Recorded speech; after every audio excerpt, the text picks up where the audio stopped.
Una vez más, estamos ante el caso de una violación flagrante de la Constitución. Otro elemento: toda familia tiene derecho a disfrutar de vivienda digna y decorosa. La ley establecerá las modalidades para alcanzar este objetivo. Aquí sí estamos ante un desarrollo progresivo de ese derecho. Aquí el compromiso es legislativo y no directo para el Estado mismo. Toda familia tiene derecho a disfrutar de vivienda digna y decorosa, como les comentaba a ustedes, y luego se ve complementado por otra modalidad. Los niños y las niñas, que además aquí se introduce un equívoco lenguaje que se suele denominar como lenguaje de género, tienen derecho a la satisfacción de sus necesidades de alimentación, salud y sano esparcimiento para su desarrollo integral. Este principio deberá guiar el diseño de las políticas públicas.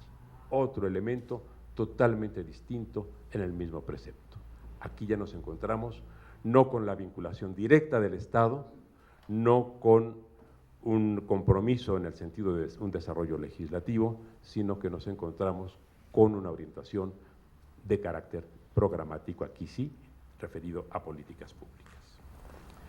Perdonen que los abrume con esta serie de datos, hay otros ejemplos más, pero simplemente lo planteo ante ustedes para que se vea cómo la forma de construcción de la norma constitucional no ha tenido en cuenta que se trata de eso, de una norma, sino simplemente lo han hecho a manera de un gran catálogo de aspiraciones o de compromisos circunstanciales o de compromisos esenciales, pero a los que no se les ha dado, de acuerdo con su construcción, una respuesta que correspondería a la lógica de una norma. ¿Qué ocurre en la realidad? A pesar de todo esto que dice la Constitución. Bueno, me referiré a los datos aportados por Coneval y lo hago con la ventaja de que en los errores en los que incurra, don Fernando Cortés me corregirá. En el informe 2008, y tomé 2008 y luego 2012, que son, digamos, 2012 es el que entiendo es el más reciente de los que están publicados, por lo menos al que yo tuve acceso, pero me interesó por el periodo que cubre y por los datos que ustedes verán. En el 2008, el informe señala que hay dice literalmente, un 44.2% de la población mexicana era pobre multidimensional, es decir, había 47.2 millones de personas que tenían carencia en al menos alguno de los siguientes rubros. Repito, 47.2 millones. En el informe 2012, dice, en 2012, México tenía 53.3 millones de personas en condiciones de pobreza, equivalentes al 45.5% de la población de ese momento. Esto es, el número de pobres aumentó en 6.1 millones en 4 años. Ahora, les voy a dar cifras de abogado, que desde luego son muy falibles, pero hice una operación muy sencilla, repito, de aritmética de abogado. Tasa de natalidad en la época, en 2011, era 18.87 por millar de personas. Tasa de mortalidad, estos son datos del INEGI, 4.9 personas por millar. Esto quiere decir que a una tasa de 18.87 por millar, la población en ese periodo debía aumentar, grosso modo, 8 millones. Y debió haber muerto, grosso modo, un total de 2.2 millones de personas. O sea, la población aumentó 5.8 millones. Y los pobres aumentaron 6.1. Repito, tomen mis cifras a beneficio de inventario porque son los cálculos de un abogado. Pero todo lo que hice con esto fue ver algo que me pareció gravísimo. como evidentemente no todos esos 6 millones de nacidos nacieron en la pobreza, entre ellos están pues nuestros sobrinos y nietos y ahijados, quiere decir que el número de niños, un número elevado de niños nacieron pobres, pero muchos que no eran pobres se volvieron. ¿Esto nos habla de qué? En el orden estrictamente constitucional, nos habla de que independientemente de que no se está cumpliendo con la norma porque el Estado no está garantizando aquello a lo que la Constitución lo obliga, y así lo eligieron los que reformaron la Constitución libremente, porque pudieron haber escogido otras palabras, lo pudieron haber fraseado de otra manera, pero de una manera o irresponsable, o con el ánimo de producir un efecto de opinión pública favorable en ese momento, sin pensar en la repercusión que tenía posteriormente, o sea, con una enorme irresponsabilidad política. O, repito, hay ese gran problema de error en el diseño, o además de error en el diseño, lo que tenemos es un problema profundo, no de error en el diseño, en los enunciados, perdón, sino de error en el funcionamiento de las instituciones. Y el problema realmente es ese. O sea, además del elemento semántico, que es relevante, tenemos un problema de fondo en el funcionamiento de las instituciones. Aquí es donde podemos entrar ya al tema de fondo. ¿Dónde está el error del diseño institucional? ¿Dónde está el error conceptual de nuestras instituciones? Hay un trabajo que comienza a ser muy comentado, creo que el gran libro de moda en este momento es el famoso Capital en el siglo XXI, de Piketty, si lo pronunciamos como lo pronuncia él, como francés, o Piketty, como le suelen decir los anglosajones. Realmente él es Piketty porque es de origen francés. Bien, ustedes conocen mucho mejor las tesis de Piketty que yo, pero me interesa traerlas a colación justamente para ponerlas en relación con las reformas constitucionales recientes. Esencialmente, lo que nos da,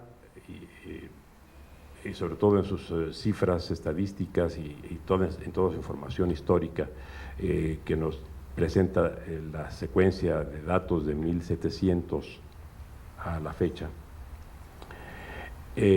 nos muestra que el crecimiento del capital es mayor, o sea, la tasa de retorno de los capitales es mayor que la tasa de crecimiento del producto, lo cual entiendo que es lo que vas a utilizar para establecer el argumento, en el sentido de que eso denota concentración de capital.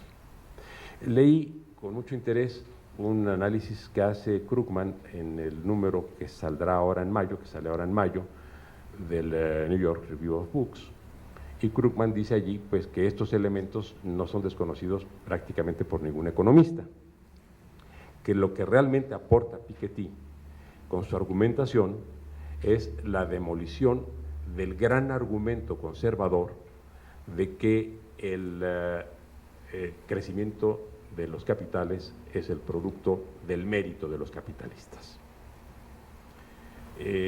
Por lo menos esa es la expresión que tiene Krugman en este análisis. Pero yo con lo que me quedé fue con el otro elemento, que ciertamente es muy conocido por los economistas y la mayor parte de ustedes lo son. La tasa de retorno es más elevada que la tasa de crecimiento. Y eso, digamos, para un lego como yo, es uno de los mejores elementos para identificar el proceso de concentración de riqueza. ¿Qué impacto tienen en ese sentido? Repito, aceptando la crítica de Krugman, que a mí me gustará fundamentalmente escuchar también sobre esto, las posiciones de ustedes, pero ¿qué impacto tienen en esa dimensión las reformas que se han hecho, las últimas reformas, las llamadas reformas estructurales, que básicamente se caracterizan en 5 grandes rubros. Es la reforma en materia de educación, la reforma en materia de energéticos, la reforma política, que tiene una serie de implicaciones muy amplias, la reforma de telecomunicaciones y la reforma en materia de transparencia. Bueno, de estas 5 reformas, podría considerarse que la que contribuye a atenuar los efectos de la concentración es la de educación, si es que la reforma en materia de educación se refiriera al fondo de la materia. Pero en realidad, esta considerada reforma estructural está referida fundamentalmente a las relaciones de trabajo en materia educativa o de servicios educativos, y no a los contenidos, ni a la forma de prestación, ni a las características de apoyo que se podrían prestar a los educandos en sus diferentes niveles, partiendo del reconocimiento de la condición de pobreza en la que se encuentra la mayor parte de esos educandos. De suerte que, en rigor, desde mi punto de vista, a reserva de la mejor opinión de ustedes, la reforma estructural en materia educativa no tiende a generar mejores condiciones de desarrollo social, tiende a mejorar el aparato administrativo de funcionamiento en materia educativa. Eso creo que es inequívoco, pero son 2 cosas distintas. Se pudieron haber hecho las 2, se debieron haber hecho las 2, y seguramente en algún momento se hará la que faltó. Pero la otra, que tiene un impacto directísimo en lo que se refiere a esa tasa de retorno que permite concentrar mayor cantidad de capital, la otra es la que se hace en materia de energéticos. Una cosa es que fallara la forma de redistribución por la vía de la apropiación del Estado con relación a los energéticos y de su utilización, pero que fallara por razones administrativas y políticas, y otra cosa es que la propiedad de los medios de producción por parte del Estado no generen también una tasa de retorno importante, pero en ese caso, en el orden teórico por lo menos, para distribuir esa riqueza entre los propios integrantes de una colectividad. ¿Y qué falló? Pues falló todo. La propia iniciativa presidencial así lo reconoció y el discurso político así lo ha acentuado. Hay incapacidad para generar investigación, hay incapacidad para participar en proyectos de exploración y explotación ambiciosos, particularmente los que se refieren a aguas profundas, así se nos hizo ver. Hay incapacidad técnica para la utilización de los recursos de gas, porque el aprovechamiento del gas proveniente de esquistos es tecnológicamente muy complejo. En fin, se nos hizo todo un planteamiento aunado a las considerables mermas que se producen, a los costes de producción que son muy elevados, etcétera, etcétera. Cuando se ve eso, que a todos nos consta que todo eso sí es cierto, y se opta como remediación de esos males por la transferencia al sector privado de ese proceso de producción industrial y de esos recursos naturales, lo único que se está haciendo es transferir también esa tasa de retorno del sector público al sector privado, de manera que habrá muchísimos que se harán muchísimo más ricos con la utilización, ellos sí, muy adecuadamente razonada y tecnológicamente adecuada, de esos recursos que antes tenía el Estado mexicano. ¿Y qué le faltó al Estado mexicano? Bueno, justamente lo que le faltó fue contar con las instituciones que permitieran que la utilización de esos recursos, la administración de esos recursos y la exploración y explotación de esos recursos fuera tan eficiente como cualquier otra empresa. porque justamente lo que se demuestra con lo que se hizo es que se dice que lo que es privado funciona bien y lo que es público funciona mal. Digamos, ese es el gran argumento que sirvió de base a la reforma energética. Lo notable es que eso lo diga el Estado de sí mismo. El Estado diga, no sirvo, no puedo, no tengo capacidad. Lo que hay que aplaudirle a esa reforma es que hayan reconocido la verdad. En ese sentido, no se dijo nada que no fuera cierto. ¿Cuál era el problema? El problema es que justamente falló uno de los elementos que comenté con ustedes hace un momento. Hemos diseñado un sistema de libertades opinable, que puede ser mejorado. Hemos diseñado un esquema de equidad en el orden declarativo normativo, aceptable. Lo que no hemos es establecido los mecanismos para que todos los compromisos del Estado contenidos en la Constitución se cumplan. Hemos diseñado un sistema de seguridades en el orden jurídico, digamos que también bastante razonable. No es desde luego el óptimo.